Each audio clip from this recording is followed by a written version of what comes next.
L'odeur de terre humide et de fumée de pin planait sur la Gaule. Nous étions au IIIe siècle, une époque de crépuscule pour le vaste empire romain, et d'aube turbulente pour une nouvelle foi.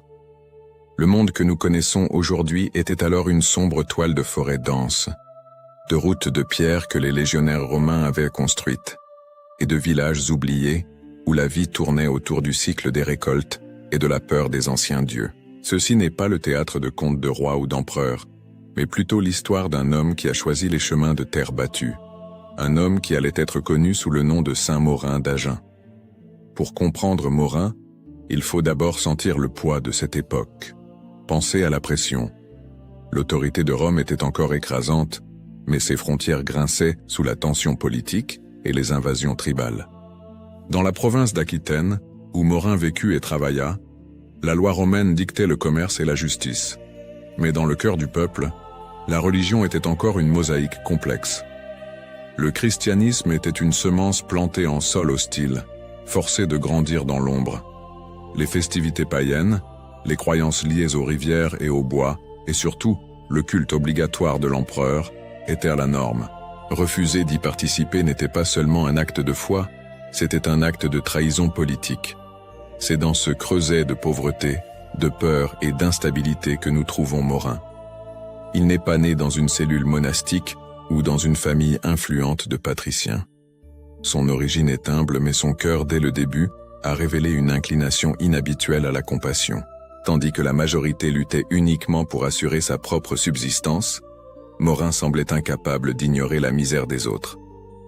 Lorsqu'il fut ordonné prêtre, un pas qui le mettait directement en ligne de mire des autorités, il ne chercha pas la sécurité de la ville fortifiée d'Agen, mais l'isolement des champs et des villages le long du majestueux fleuve Garonne. Imaginez la scène. Un homme enveloppé dans une simple tunique, peut-être de laine rêche, avec des sandales usées par la poussière et la boue. Il ne portait ni armes ni trésors, seulement une canne, peut-être une petite Bible manuscrite et le poids de sa mission. Le son qu'il apportait au village, où l'on n'entendait que les grognements des porcs, le chant des poules ou la plainte des malades, était le son de l'espérance. Il était l'apôtre rural, le médecin de l'âme et du corps, opérant là où l'Empire manquait à ses obligations. C'est la clé de la connexion profonde de Morin avec son peuple. Et c'est là que la sainteté rencontre la réalité crue de la politique. Les pauvres de l'ancienne Gaule n'avaient pas besoin de débats théologiques sophistiqués. Ils avaient besoin de nourriture, de guérison et d'un sentiment de dignité. Morin offrait tout cela. Lorsqu'il s'arrêtait dans une ferme, l'air se remplissait non seulement de l'encens d'une prière clandestine, mais aussi de l'odeur de la blessure qu'il nettoyait ou du pain qu'il partageait.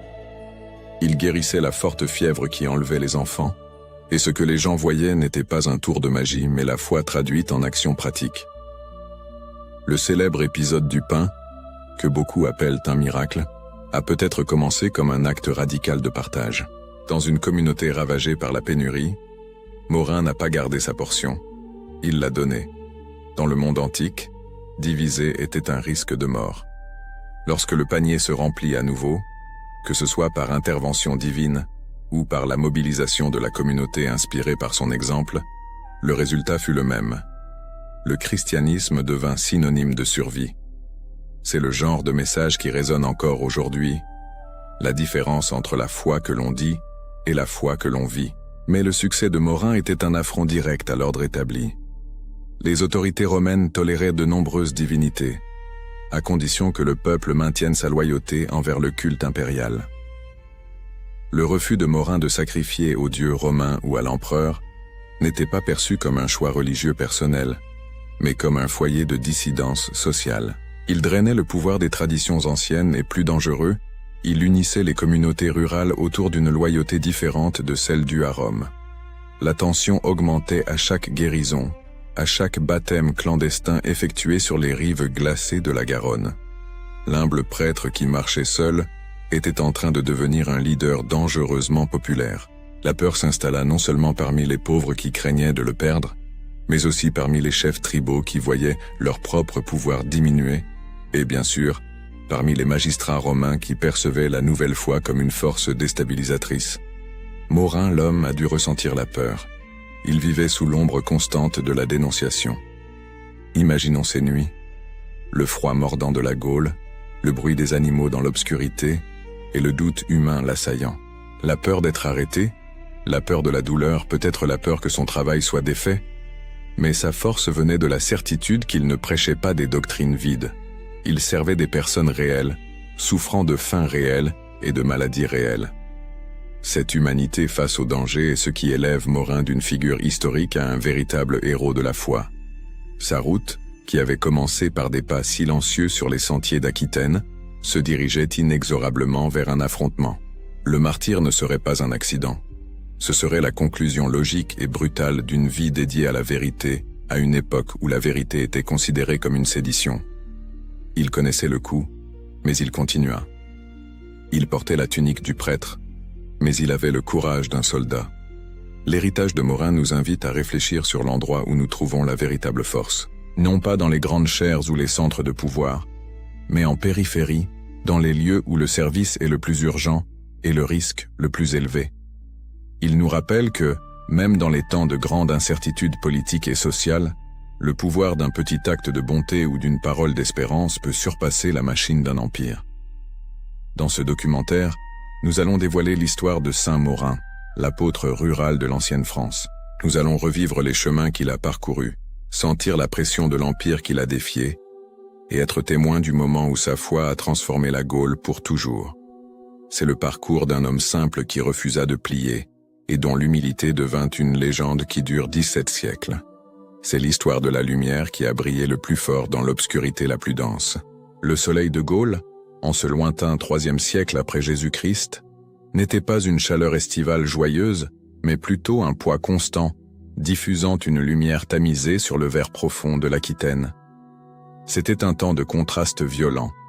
Le vernis élégant des villas romaines d'un côté, et la misère fétide des établissements ruraux de l'autre. Et c'est exactement dans ce scénario d'instabilité sociale, avec l'Empire romain perdant lentement le contrôle sur les rives de la Garonne, que la vie de Morin commença. Il naquit dans une famille modeste, dont les mains calleuses connaissaient la texture rêche de la houe et l'odeur douce et lourde du raisin mûr dans les vignes. Il n'y a pas de registre de parchemin ou de marbre célébrant sa naissance, mais la certitude que l'héritage d'une pauvreté honorable fut le sien. Ses parents, non perdus dans les ronces de l'histoire, mais dont nous pouvons imaginer les visages marqués par le vent et l'inquiétude des récoltes, n'étaient pas des figures éminentes. C'étaient des gens de la terre, peut-être des métayers ou de petits artisans qui travaillaient le bois pour fabriquer des outils agricoles. Ils vivaient sous le joug constant du fisc romain, où chaque récolte semblait dédiée au paiement des impôts, et le reste était juste suffisant pour survivre à l'hiver. Le jeune Morin grandit dans un environnement où le christianisme était moins une religion d'État qu'un murmure clandestin. Les anciens de son village allumaient encore de petits feux en l'honneur des dieux de la forêt, ou laissaient des offrandes rustiques au carrefour pour apaiser les esprits de l'eau.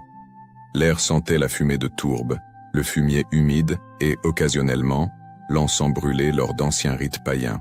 Apprendre sur le Christ signifiait souvent le faire dans des hangars sombres, où la seule lumière venait d'une lampe à huile bon marché, et où le son de la prière était étouffé par la peur qu'un voisin n'informe la patrouille. Cette dualité a façonné l'âme de Morin.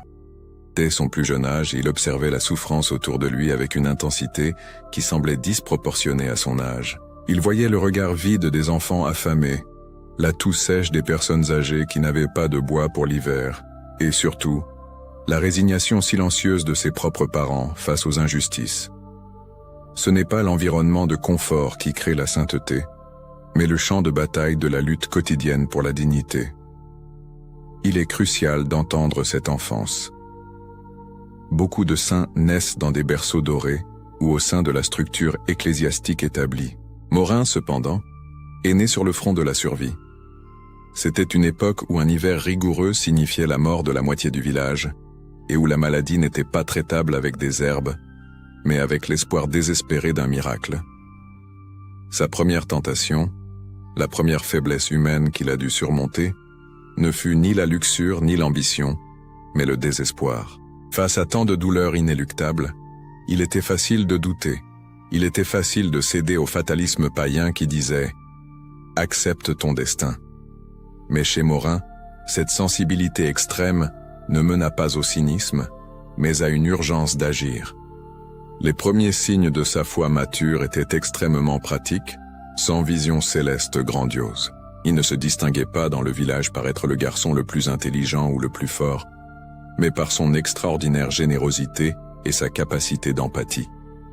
Il existe des récits qui ont résonné de génération en génération parmi les paysans de la région, d'un jeune homme qui, lors d'une année de pénurie particulière, fut vu marchant avec ses sandales de cuir usées vers les limites du village. Il n'emportait pas la gamelle que sa mère lui avait préparée pour manger pendant qu'il travaillait au champ. Il l'emmenait à un vieil homme, marginalisé par la communauté car malade, qui vivait sous un rocher. Il ne s'en vantait pas. Il le faisait simplement. Quand on lui demandait pourquoi il ne mangeait que la moitié de sa ration, il répondait avec le calme qui allait devenir plus tard sa marque de fabrique. « Je n'ai pas besoin de tout. Quelqu'un d'autre a besoin de la moitié de cela plus que moi. » Telle était la théologie de son enfance. La charité n'était pas un acte d'héroïsme, mais une simple mathématique de la survie partagée. Morin n'eut pas le luxe d'une éducation formelle dans la foi. Ses premiers catéchistes furent, probablement, les prêtres itinérants ou les diacres qui parcouraient les routes poussiéreuses, portant guère plus qu'une canne et un évangile écrit sur des morceaux de papyrus. Ils se réunissaient en secret, récitant les Écritures en latin simple ou même dans les langues vernaculaires gauloises, se concentrant sur le sermon sur la montagne. Dans ces rencontres, la lumière de la lampe se reflétait dans les yeux fixes du jeune Morin. Il n'était pas fasciné par la rhétorique, mais par la promesse radicale du message.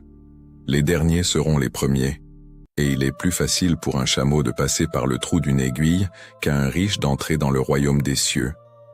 Ce message validait la vie humble de sa famille, et lui donnait un but dans un monde qui semblait dépourvu d'espérance pour les pauvres. La foi, pour lui, n'était pas une abstraction philosophique, mais une trousse de premiers secours. Ses peurs? Elles persistaient. La peur d'être découvert, la peur du froid, de la faim, de la punition romaine, qui venait de manière cruelle et aléatoire. Mais ces peurs étaient surmontées par la crainte plus grande de ne pas accomplir l'appel qu'il sentait dans son cœur. Il savait que l'option la plus facile était de se conformer, de se marier, d'avoir des enfants et de se concentrer uniquement sur sa propre survie et celle de sa famille. Beaucoup l'ont fait, mais la souffrance des voisins et l'urgence du message chrétien étaient comme une braise allumée qui l'empêchait de se reposer. Petit à petit, le jeune homme timide et observateur commença à devenir un point de référence. Lorsque la fièvre frappait une maison, c'était Morin qui se portait volontaire pour soigner les malades. Lorsque la tristesse s'abattait sur une veuve, c'était lui qui apportait la seule parole de consolation qui semblait réelle. Sa transformation ne vint pas d'un événement mystique retentissant, mais d'une série de petits et douloureux choix quotidiens. Il choisissait, consciemment, le chemin le plus difficile. Il échangeait la sécurité du foyer contre l'incertitude de la charité active. Ce fut cette vie juvénile, marquée par l'âpreté du monde rural gaulois et par la profondeur d'une foi silencieuse, qui le prépara. Quand vint l'âge où les jeunes de son époque s'établissaient, Morin avait déjà fait un choix irrévocable. Il n'appartiendrait ni à la terre ni à l'empereur, mais au service. Il allait abandonner la protection relative de son village pour parcourir les chemins de terre, se consacrant entièrement à la prédication et à l'aide pratique, un précurseur de ce qui allait devenir l'apôtre rural de la Gaule. L'odeur du paganisme autour de lui était forte, mais l'odeur de la foi naissante dans son cœur était plus forte encore, et commençait à se répandre. Le jeune Morin était prêt à devenir Saint Morin. Voici la Gaule du IVe siècle, un monde de contrastes brutaux. Ce n'est pas le luxe marbré de Rome, mais une terre de landes humides, de forêts denses et de vignobles qui s'étendent à perte de vue, tous marqués par l'administration lourde et de plus en plus chaotique d'un empire qui sentait déjà le poids de l'âge.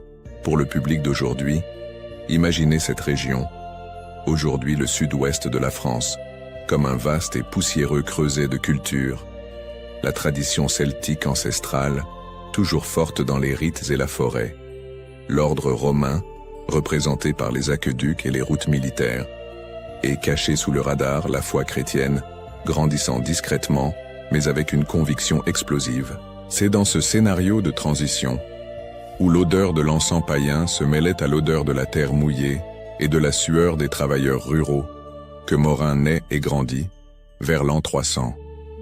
Agène, ou Aginome, comme on l'appelait à l'époque, était une petite ville fluviale stratégique sur les rives de la Garonne.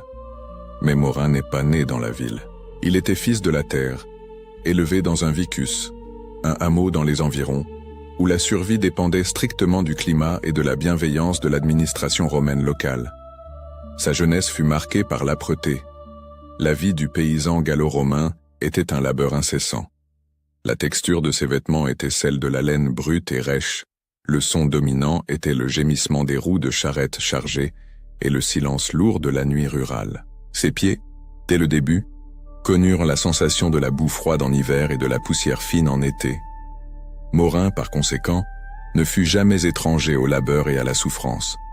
Il fut témoin direct de l'injustice des taxes impériales, de la faim qui arrivait lorsque la récolte échouait, et de l'impuissance des malades qui vivaient loin des quelques et coûteux médecins urbains. Ce contexte social n'est pas seulement une toile de fond, il est l'ADN de la sainteté de Morin. Il ne pouvait pas se permettre l'abstraction théologique. Sa foi devait être pratique, immédiate et palpable, parce que la souffrance de ses voisins était palpable.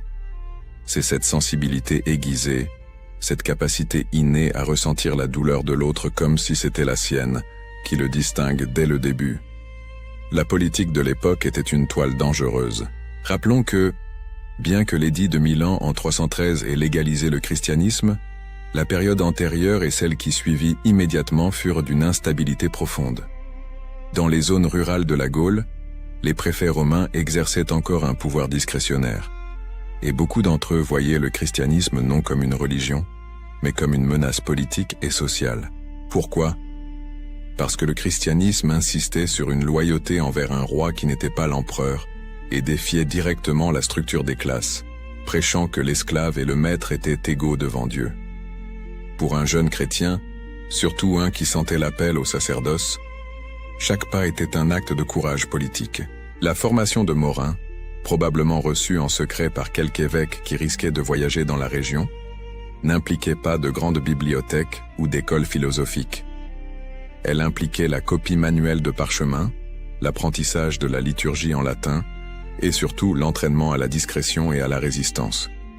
Imaginez la tension constante. Pour Morin, aller d'un village à un autre n'était pas seulement une marche, c'était un risque calculé.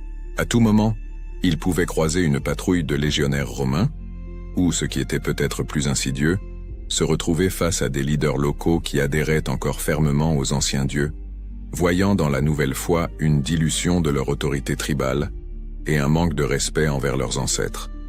Le christianisme à Agène était encore une jeune plante, ayant besoin d'être arrosée avec soin et, souvent, avec le sacrifice personnel. L'appel de Morin au sacerdoce, par conséquent, ne fut pas un choix de carrière confortable. Ce fut une convocation en première ligne. Il a dû surmonter d'abord ses propres doutes. C'était un homme simple. Comment lui, sans éducation formelle et sans le poids de la famille patricienne, pouvait-il porter le message divin ? Telle est l'humanité derrière la sainteté, la peur de l'inadéquation, l'effroi de la persécution et la tentation de rester dans la sécurité du labour familial. Cependant, la douleur des autres était plus forte que sa peur. Quand Morin fut ordonné prêtre, un événement humble, probablement réalisé dans une chapelle cachée, éclairée seulement par des lampes à huile qui sentaient l'huile brûlée, il ne rêvait pas de cathédrale, mais de chemin de terre. Sa première mission ne fut pas d'évangéliser des sénateurs, mais de guérir l'ignorance et la misère des paysans qu'il connaissait si bien.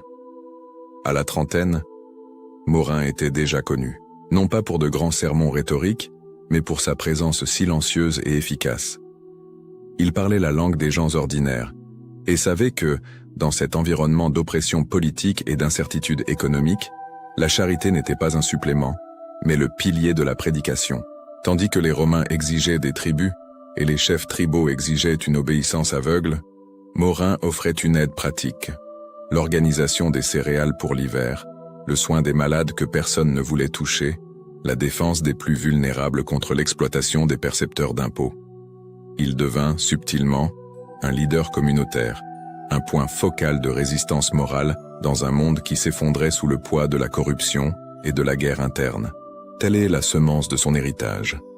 Morin, dans sa jeunesse et au début de son ministère, comprit que l'Évangile ne pouvait être séparé de la justice sociale.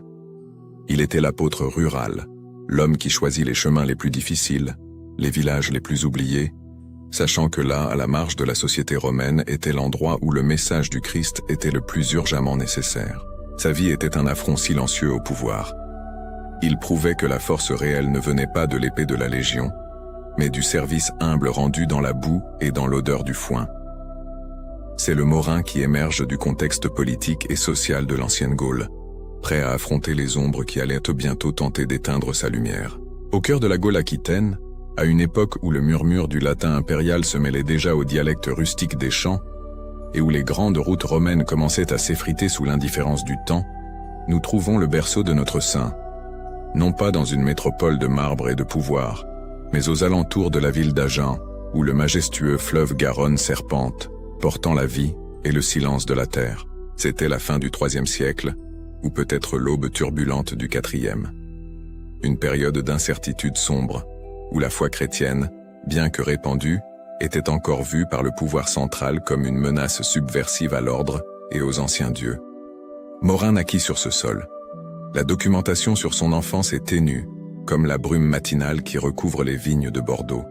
Mais le peu qui reste indique une origine humble, mais non misérable. Sa famille était probablement composée de paysans ou de petits propriétaires qui, vivant avec la dureté de la vie rurale, avaient accès à une éducation rudimentaire. Cela était crucial, car la sensibilité que Morin manifesterait plus tard n'était pas seulement le fruit d'une pureté innée, mais d'une observation profonde de la souffrance d'autrui. Il grandit en sentant l'odeur lourde de la terre retournée, l'arôme doux et écœurant du vin nouveau fermentant dans de grandes outres, et la puanteur constante de maladies et de pauvreté qui s'installait dans les villages lorsque l'hiver s'intensifiait. Cette proximité avec la vie nue et crue forma son âme, tandis que d'autres jeunes de la région rêvaient peut-être de la gloire de servir dans les légions romaines, ou de s'élever socialement à Burdigala, la capitale régionale. Morin était constamment attiré vers le calme et la contemplation. On dit que c'était un jeune homme silencieux, aux épaules fortes par le travail des champs, mais aux yeux incroyablement attentifs, qui semblaient absorber la douleur du monde sans la juger. La première grande renonciation de Morin fut la renonciation au chemin de moindre résistance. La Gaule de ce temps offrait à un jeune homme intelligent deux options principales: le service à l'Empire, qui apportait stabilité et statut, ou le maintien de la tradition familiale dans l'agriculture. Embrasser la foi et plus encore, embrasser le service ministériel, était un acte de contre-culture, un choix délibéré pour l'instabilité au nom d'un idéal que le pouvoir impérial considérait comme dangereux. L'appel divin ne vint pas à Morin comme un éclair ou une voix tonitruante, mais comme la certitude intime et croissante que la seule richesse durable résidait dans le service. Il se sentit obligé d'abandonner la petite sécurité de son foyer. La texture des mains qui plantèrent le blé devait maintenant être la texture des mains qui guérissaient et bénissaient. Sa formation pour le sacerdoce, probablement à Agen même, ou dans une communauté chrétienne plus établie dans la région, ne fut pas une période d'études confortables dans des bibliothèques tapissées. C'était un temps de discipline rigoureuse, de copie manuelle des évangiles sur des parchemins rêches et de longues heures de prière dans des salles froides, éclairées seulement par des chandeliers à huile qui exhalaient une légère odeur de fumée. Là, il renonça au luxe et à l'ambition intellectuelle vide, se concentrant sur l'essence de l'Évangile, la charité radicale. Lorsqu'il fut finalement ordonné prêtre, le fardeau de sa nouvelle vocation imposa la deuxième et plus douloureuse renonciation, le confort physique et la permanence. Son évêque, conscient de la vastitude de la mission et de la rareté du clergé, lui confia une tâche que la majorité hésiterait à accepter: être l'apôtre des zones rurales, le missionnaire des pagus, les cantons oubliés où le paganisme, d'où le nom païen, fleurissait encore sous la forme de cultes aux rivières, aux arbres et aux esprits ancestraux. Morin ne se limita pas à prêcher. Sa renonciation au confort signifiait accepter la route poussiéreuse sous le soleil d'été et la boue glacée en hiver. Son vêtement était simple et rapiécé, généralement fait de laine épaisse et sombre qui grattait la peau, mais offrait une certaine protection contre le froid mordant qui descendait des Pyrénées. Son bureau était le chemin. Sa table était un tronc d'arbre. Il n'emportait avec lui guère plus que l'essentiel pour la messe, le pain, le vin, les huiles pour les malades, et une canne résistante pour se défendre contre les chiens et les méfiants. À ce stade, le conflit qui définit la sainteté de Morin émerge.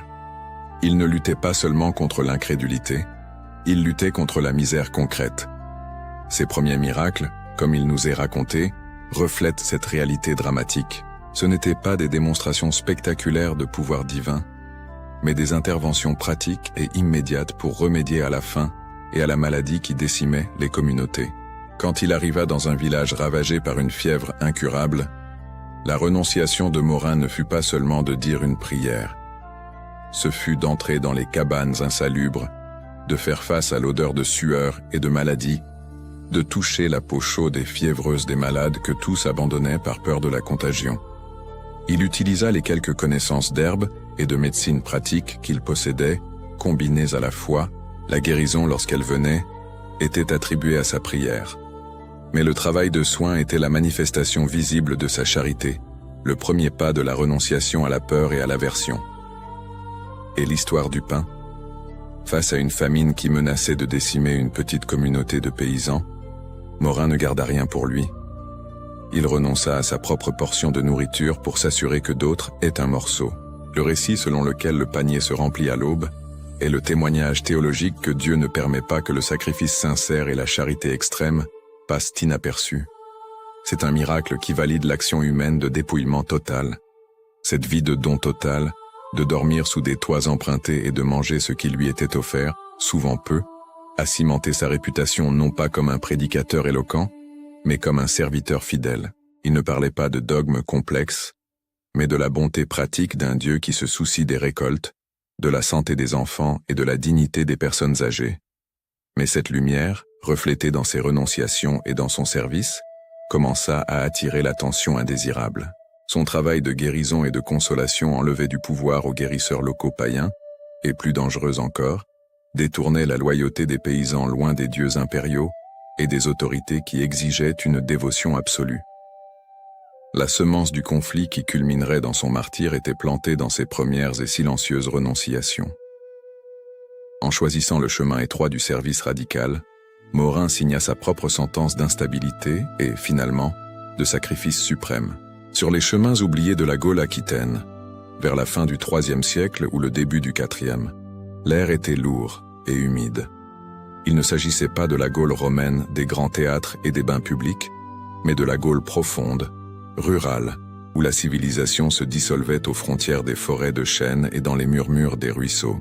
Ici, la foi chrétienne était encore une semence fragile, en compétition avec les cultes ancestraux, l'odeur de l'encens païen et l'autorité implacable de l'Empire qui, bien que chancelant, définissait encore l'ordre social et religieux. Dans ce scénario de transition, où la brume matinale apportait le parfum de la terre fraîchement labourée et où la texture rêche de la laine brute enveloppait les corps des paysans, surgit Morin d'Agen. Il n'était pas né de noble lignée. Sa jeunesse fut marquée par l'observation attentive de la souffrance de ceux qui labouraient la terre. Tandis que d'autres jeunes pouvaient rêver de la gloire militaire romaine ou du luxe des villes, Morin semblait destiné à quelque chose de plus sévère, la charité. Sa sensibilité était une blessure ouverte. Il était témoin de l'esclavage subtil imposé par les dettes, des fièvres qui emportèrent les enfants avant qu'ils n'atteignent la puberté et du désespoir des mères qui enterraient leurs enfants dans un sol ingrat. Quand, finalement, il fut ordonné prêtre, cette vocation pour le soulagement ne se limita pas à la prédication. Elle se transforma en une mission itinérante et pratique. Imaginez le jeune Morin, vêtu d'une simple tunique, délavé par la poussière des routes de gravier. Ses sandales s'usaient rapidement, et le seul confort qu'il portait était un petit évangile et peut-être une poignée d'herbes médicinales cueillies par lui-même. Le poids de cette mission n'était pas seulement physique, c'était le poids de la solitude. Quitter l'incipiente communauté chrétienne d'Agen, ville portuaire agitée par le commerce, pour s'enfoncer dans les villages de bois, où chaque nouveau visage était vu avec méfiance et chaque parole différente était traitée comme une magie dangereuse. Ses premiers défis ne furent pas de grands débats théologiques, mais la bataille contre la méfiance et la faim. Personne ne voulait entendre parler d'un Dieu qui était mort à Jérusalem, lorsque le maïs se flétrissait dans les champs d'Agen. Morin avait besoin de prouver l'utilité immédiate de sa foi.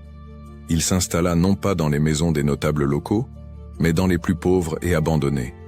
Il apprit à soigner les plaies ouvertes avec des cendres et du vin. Il partageait sa ration, aussi maigre fût-elle, et aidait à porter l'eau du puits.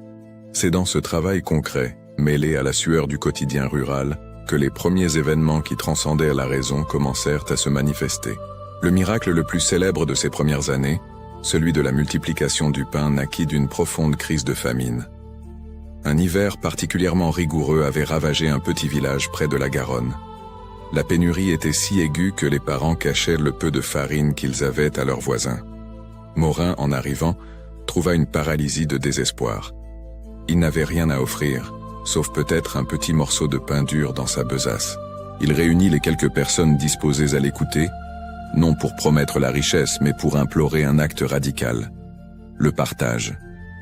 Il demanda que tous apportent le peu qui restait. Le silence était tendu.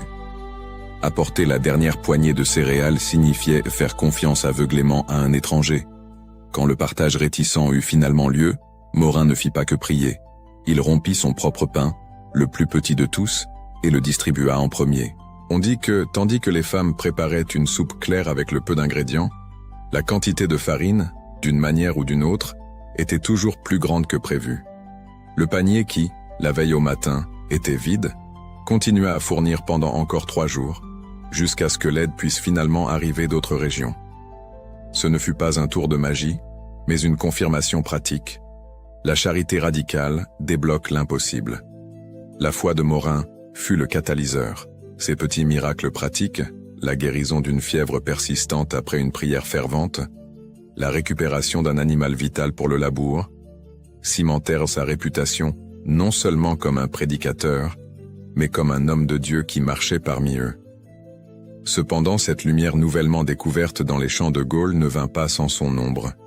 L'influence croissante de Morin commença à perturber 2 ordres établis. Premièrement, les chefs tribaux et les prêtres païens locaux, dont le pouvoir résidait dans le maintien de la superstition et de l'offrande aux anciens dieux comme garantie de bonne récolte. Morin était un concurrent dangereux qui minait leur autorité spirituelle et par conséquent, économique. Sa doctrine de l'égalité et du pardon menaçait la hiérarchie sociale rigidement maintenue. Deuxièmement, le pouvoir romain, représenté par les magistrats et les percepteurs d'impôts qui voyaient dans le christianisme un élément déstabilisateur. Morin rassemblait les gens, les encourageant à la solidarité et, pire, leur apprenant à obéir à une autorité supérieure à celle de l'empereur. Même à l'ère post-Constantin, où le christianisme bénéficiait d'une certaine tolérance légale, dans les régions rurales les plus isolées, les autorités mineures avaient encore le pouvoir discrétionnaire d'écraser ce qu'elles considéraient comme une subversion sociale. La surveillance commença subtilement. Le bourdonnement des rumeurs, les questions discrètes sur les réunions secrètes, qui n'étaient que d'humbles messes dans des granges, et l'accusation de déstabiliser les traditions anciennes. Morin savait que chacun de ses pas était surveillé. La joie de voir une âme convertie était accompagnée de la peur constante d'une attaque nocturne ou de la dénonciation formelle. Dans ces moments de prière solitaire, au bord de la Garonne, le poids de la mission se manifestait sous forme de doutes humains. Aurait-il la force de supporter la persécution qui s'annonçait? Serait-il juste de mettre en péril la vie des paysans qui le suivaient? La sainteté n'annule pas la peur, elle donne seulement la capacité d'agir malgré elle. Morin choisit la voie de l'avancée. Il ne ralentit pas le rythme des prédications, ne fit pas taire sa voix. Il savait que le courage n'était pas l'absence de crainte, mais le choix de rester fidèle à l'appel, même lorsque l'odeur de la poudre et le son de la menace planaient dans l'air gris de la Gaule. Les années avaient pesé sur les épaules de Morin. Ce n'était pas le poids de l'âge chronologique, car il était encore au sommet de sa force virile, mais plutôt le poids implacable des longs voyages, des jeûnes rigoureux et de l'exposition interminable au climat instable de l'ancienne Gaule. C'était un homme des champs, et son corps portait les marques de son office. Les mains, calleuses non par la houe, mais par l'eau froide des baptêmes, et par les onguents appliqués aux lépreux, tremblèrent toujours de fatigue. Le déclin physique de Saint-Maurin ne fut pas une maladie soudaine, mais l'épuisement lent et inévitable d'un moteur qui fonctionnait sans s'arrêter pour le repos. Il dormait sur de la paille humide, mangeait ce que les pauvres lui offraient, souvent rien d'autre que des racines et un peu de vin dilué, et, dans les derniers mois de son ministère actif, la douleur chronique s'était installée dans son dos et ses genoux. Résultat d'années passées agenouillées sur le sol dur des cabanes et des églises improvisées. Son visage, bien que reflétant encore la paix intérieure, était profondément marqué par le soleil, le vent et l'insomnie des nuits passées en prière. L'air de la Gaule, qui au printemps sentait la terre fertile et les fleurs sauvages, portait maintenant, à la fin de l'automne, une odeur lourde de brume glacée et de peur. La renommée croissante de Maurin, l'apôtre rural, était devenue une menace directe non seulement pour les cultes païens locaux, mais aussi pour l'ordre administratif romain en Aquitaine seconde. Les rumeurs selon lesquelles il ne faisait pas que guérir les malades, mais incitait aussi les paysans à refuser l'adoration de l'empereur, étaient parvenues aux oreilles de Lucius, l'officier romain de Baran qui contrôlait la zone au nom du gouverneur, basé à Burdigala, Bordeaux. Maurin savait que son temps était compté, non par des présages ou des visions grandioses, mais par la logique froide du pouvoir. Les patrouilles sur les chemins de terre devinrent plus fréquentes, et les regards des marchands et des propriétaires terriens, qui le respectaient autrefois pour le soulagement qu'il apportait à la population, le regardèrent maintenant avec suspicion et franche hostilité. Il sentait dans ses os l'odeur métallique et dangereuse de la persécution qui approchait. Il y eut une tentation, un murmure traître dans l'esprit humain de fuir vers les vastes bois du sud, où il aurait pu se cacher et continuer son travail en secret. Mais Maurin, l'homme à la fois simple, rejeta cette idée. Son travail n'était pas furtif. Il était la lumière. Il se souvint de la parabole de la ville bâtie sur la montagne. L'humanité derrière la sainteté, cependant, le faisait trembler.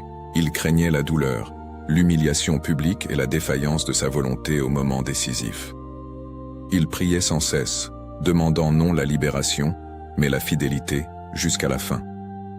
L'inévitable arriva par une matinée de mauvais temps, près des rives troubles de la Garonne. Maurin était réuni avec un petit groupe de fidèles, célébrant l'Eucharistie. Le son qui brisa la paix ne fut pas celui du vent dans les arbres, mais le bruit sec des bottes romaines et la voix rauque de Lucius, exigeant qu'il cesse le blasphème. La description de l'arrestation est dépourvue d'héroïsme physique. Ce fut une reddition pacifique. Les soldats, peut-être habitués à arrêter des criminels et des révoltés, furent confus par le calme du prisonnier. Ses vêtements simples, faits de laine grossière et teints de terre, n'offraient aucune résistance. Les cordes serrèrent ses poignets déjà meurtris. Le voyage jusqu'à Agen, Aginum, le centre administratif où il serait interrogé, fut court, mais atroce. Attaché et traîné sur les routes chaotiques, Maurin sentait chaque pierre blesser ses os fatigués. Il essayait de calmer les fidèles qui pleuraient, leur offrant seulement un regard de paix. À Agen, il fut jeté dans une cellule humide, dont les murs dégoûtaient le froid de la pierre. L'odeur était un mélange de moisie, de saleté et de désespoir. Là, isolé, le prêtre des champs affronta la dernière et la plus profonde tentation, la solitude. L'interrogatoire final fut une scène de contraste. D'un côté, le pouvoir romain, représenté par Lucius et ses assesseurs, portant des tuniques propres et exhalant le parfum cher des villes. Ils parlaient le latin officiel, plein de termes légaux et de menaces implacables. De l'autre, Maurin, couvert de poussière et les lèvres gercées, un paysan en apparence mais un géant d'esprit. Le conflit n'était pas à propos de politique ou de crime, c'était à propos de l'adoration. Jure par la divinité de César, et tu auras ta liberté, prêtre, exigea Lucius. Maurin leva la tête. Sa voix, qui avait résonné pendant des années dans les champs, était basse, mais ferme. Ma vie appartient déjà à celui qui m'a libéré. Je ne peux pas renier celui qui est ma vie, ni pour un jour de plus, ni pour un instant. La négation, répétée avec une telle clarté et sans une once de peur, scella son destin. La condamnation était une formalité. Le décret fut lu, et Maurin fut emmené au lieu de l'exécution. La mort, le point culminant de son martyre, devait être publique. un avertissement. Mais, comme cela arrive souvent avec les saints, l'événement physique fut éclipsé par le témoignage spirituel. Tandis qu'il était conduit à la mort, il ne cria pas, ne protesta pas, il pria simplement en silence. L'acte de martyr fut rapide et brutal, comme il convenait aux autorités romaines qui souhaitaient l'efficacité. Mais, à l'instant où le coup fut porté, le scénario changea, comme enregistré dans les actes les plus anciens des fidèles qui accompagnaient secrètement. Le ciel, qui jusque-là était gris et lourd, s'ouvrit en un foyer de lumière douce qui baigna uniquement la figure du martyr. Et le vent, qui fouettait habituellement les arbres de la Garonne, cessa soudainement. Le silence qui s'ensuivit était si profond que l'on pouvait entendre le son de l'eau du fleuve s'écoulant lentement. C'était comme si la nature avait retenu son souffle par respect. Ainsi Morin d'Agen fit sa transition. Il ne partit pas au milieu d'un triomphe militaire ou d'une grande procession. Il partit au milieu de l'humilité de sa mort, tout comme il vécut. Le déclin physique fut complet, la douleur humaine fut réelle, mais l'âme partit nette et victorieuse. Le corps, dépouillé et abandonné initialement, fut récupéré dans le secret de la nuit par ceux qui l'aimaient. La terre qu'il avait sanctifiée de ses pas accueillit ses restes mortels. Ce qui n'était qu'un corps fatigué et torturé devint immédiatement un foyer de pouvoir spirituel. Le martyr n'était pas la fin, mais la véritable fondation de son héritage. Sa mort fut la preuve finale que la vraie force ne réside pas dans l'armure d'un empire, mais dans la fidélité inébranlable d'un homme humble. Celui qui se préoccupa du pain matériel des affamés et de la guérison des malades, offrait maintenant sa propre vie comme le sacrifice suprême. Il transcenda la fragilité de son corps pour devenir le roc pour tous ceux qui cherchaient réconfort et courage dans les siècles turbulents à venir.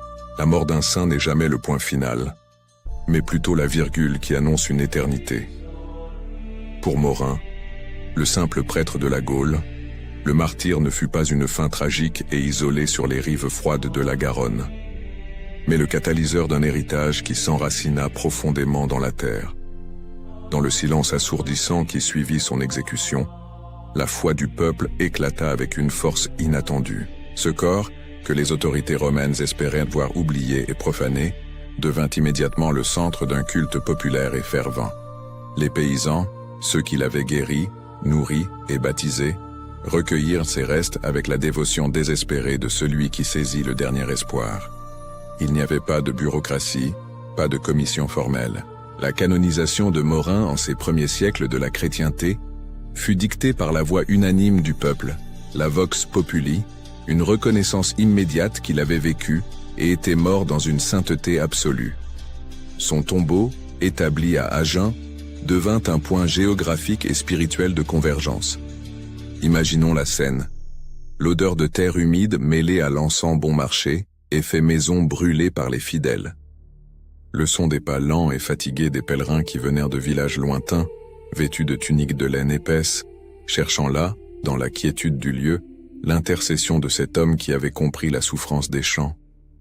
Ce n'étaient pas seulement les malades qui venaient, c'étaient les agriculteurs inquiets de la rouille sur le blé, les mères craignant la peste sur leurs enfants, les personnes âgées cherchant le réconfort pour l'âme. L'institutionnalisation de son culte fut rapide, reflétant le besoin du diocèse d'Agen d'avoir un puissant patron local. Au VIe ou XVIe siècle, sur le lieu de sa sépulture, s'éleva une première chapelle, qui avec le temps se transformerait en l'abbaye de Saint-Morin. Cette abbaye n'était pas seulement un bâtiment de pierre, c'était un phare culturel et économique. Les moines qui s'y établirent maintinrent vivante non seulement l'histoire du martyr, mais aussi sa mission sociale, prenant soin des pauvres, établissant des bibliothèques embryonnaires et améliorant les techniques agricoles de la région. L'héritage de Morin, l'apôtre rural, est intrinsèquement lié à la fertilité et à la résilience. Tandis que d'autres saints étaient vénérés pour des actes de haute politique ou d'érudition théologique, Morin était invoqué dans la besogne quotidienne, dans la sueur du front. Il devint le gardien des champs.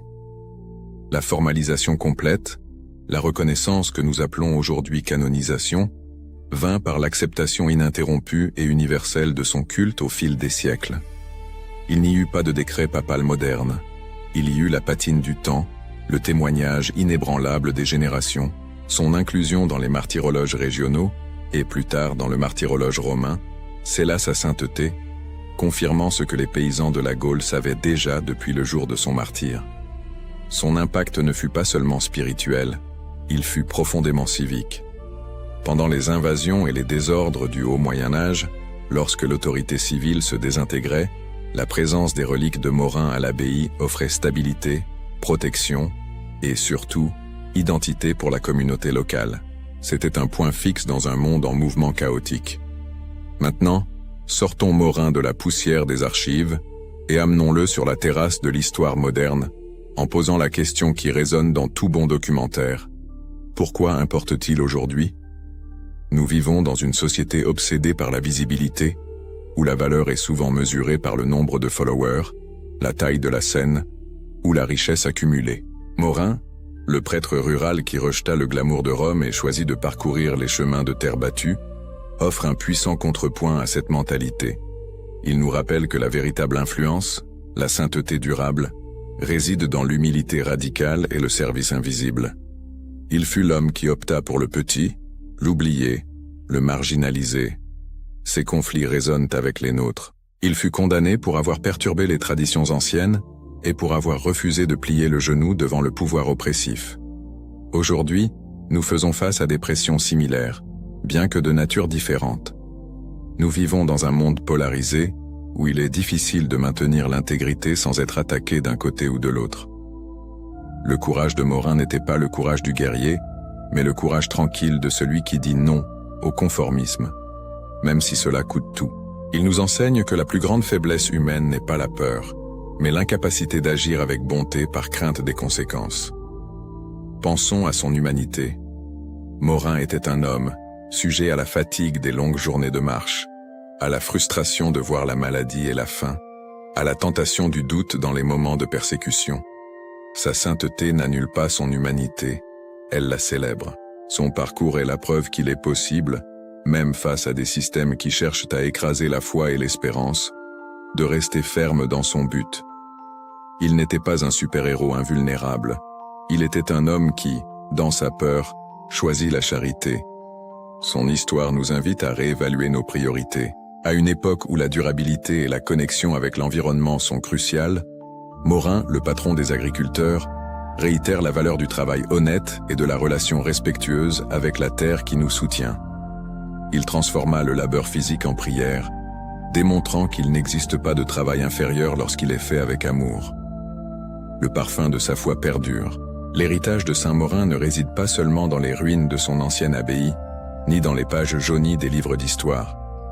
Il est vivant chez ceux qui aujourd'hui, inspirés par son exemple, choisissent la charité au lieu de la critique, la simplicité au lieu de l'excès, et la fermeté de la conviction au lieu de la commodité.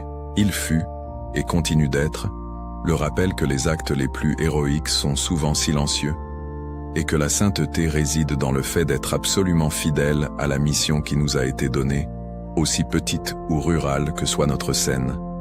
Saint-Morin nous murmure à travers les siècles, dans l'odeur des raisins mûrs et dans la brise qui souffle sur les champs de blé de la Gaule. La vie la plus pleine est celle qui se donne totalement au service. Et dans ce don, même dans la mort, réside la vraie et immortelle victoire. Que son courage nous inspire à marcher sur nos propres chemins de terre, portant la lumière là où il y a l'obscurité. Prière. Ô glorieux Saint-Morin, âme élue et modèle de persévérance dans la foi, vous qui avez su dans le pèlerinage terrestre, maintenir la lampe de votre âme allumée, vaincre les embûches du monde, et atteindre la couronne de la gloire impérissable. Nous élevons vers vous notre humble supplique, reconnaissant votre proximité du cœur de Dieu, d'où émane toute grâce et miséricorde. Tournez vers nous votre regard bienveillant et intercédez pour nous auprès du trône de l'Éternelle Majesté, afin que nous soyons fortifiés dans nos faiblesses et éclairés dans nos doutes. Obtenez-nous la fermeté d'âme pour que nous puissions accomplir fidèlement nos devoirs d'État et la constance pour que nous ne défaillions jamais sur le chemin de la vertu. Priez le divin Maître de nous accorder la pureté de cœur, la résignation chrétienne face à la douleur, et surtout, la persévérance finale. Que par vos mérites et vos puissantes prières, nous puissions vivre et mourir dans l'amitié de notre Seigneur Jésus-Christ, pour un jour partager avec vous la joie éternelle dans la patrie céleste. Ainsi soit-il, ma prière. Père bien-aimé, avec un cœur humble et reconnaissant, nous nous plaçons en ta présence pour te remercier de l'appel à être des semeurs de ta parole, à travers les vies de tes saints. Nous te remercions pour cette chaîne que tu as permis de devenir un pont de foi, connectant les cœurs à ton infinie miséricorde dans un monde qui cherche tant un refuge. Que chaque biographie sacrée que nous partageons soit un baume pour les âmes fatiguées et un miroir des vertus qui nous rapprochent de toi. Que le témoignage de tes serviteurs et servantes inspire chaque auditeur à chercher une vie de plus grande sainteté, de courage et d'amour du prochain. Nous reconnaissons que nous ne faisons rien par nous-mêmes. Tu es la source de toute inspiration et la force derrière chaque parole.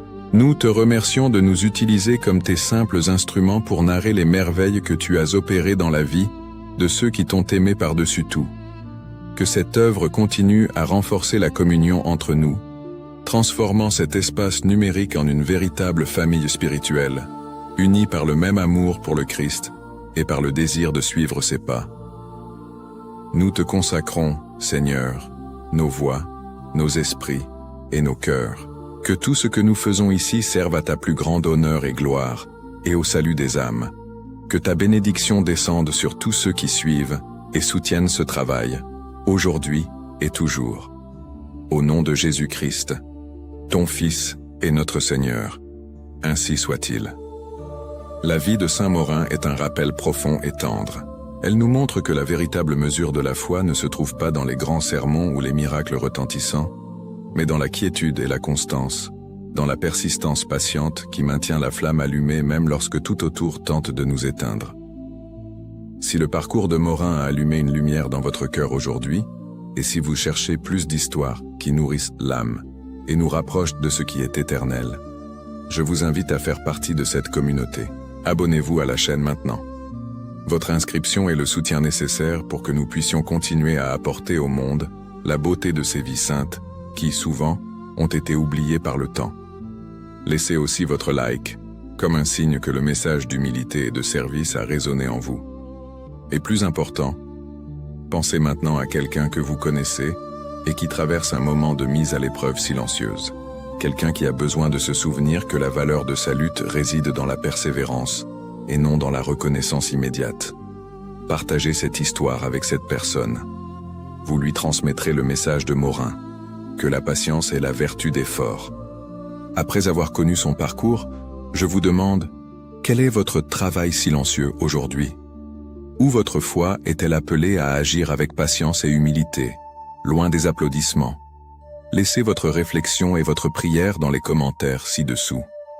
Construisons ensemble un réseau de soutien et de dévotion. Pour continuer votre parcours de foi avec nous, cliquez sur l'une des vidéos qui apparaît ici en haut, choisie spécialement pour vous.